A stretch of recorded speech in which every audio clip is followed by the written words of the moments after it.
memang mampu terus memicu kreativitas, maka nilainya jauh melampaui kebanyakan teknik lain.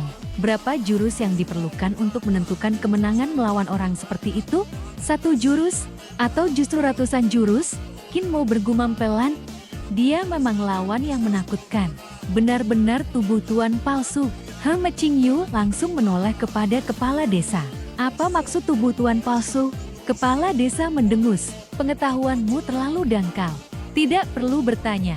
He Qingyu hanya mendengus kesal sebelum kembali memberi arahan kepada ketiga muridnya. Kaisar manusia Qin memiliki 2 warisan besar sekaligus.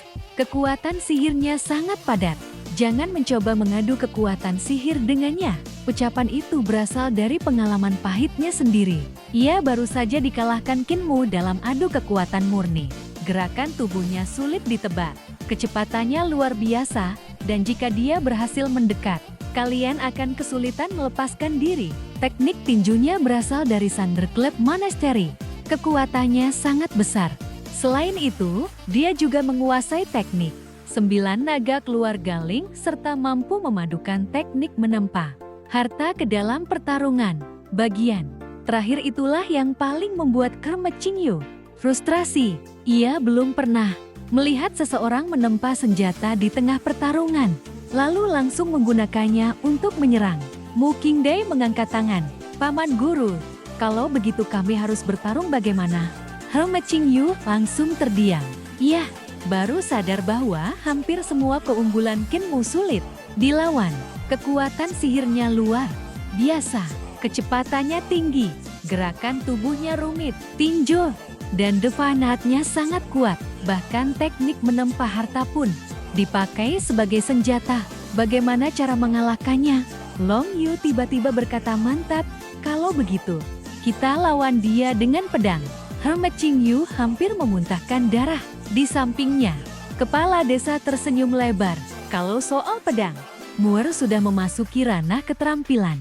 Ucapan itu membuat He Qingyu semakin putus asa.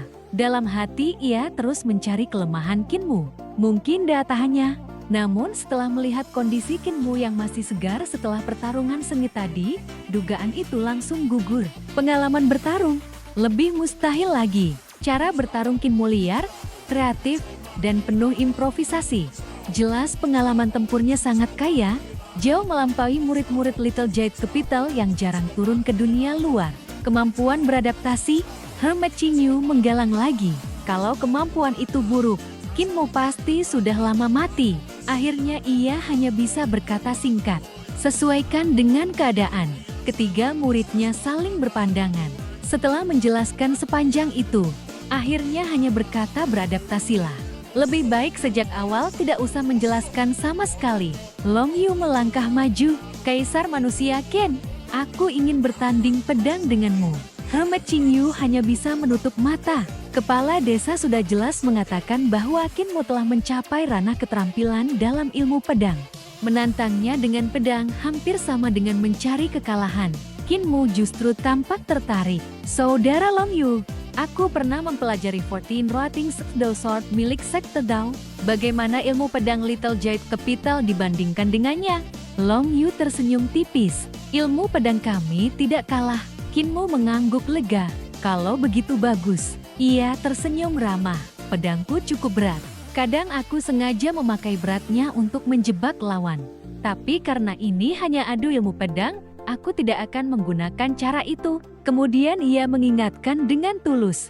Saudara Long Yu, berhati-hatilah. Seketika terdengar suara mendesing. 8.000 pedang melesat keluar dari karung Tauti, lalu menghujam tanah di sekeliling mereka, membentuk lautan pedang yang berkilaan. Qin Mo tersenyum tenang. Silakan.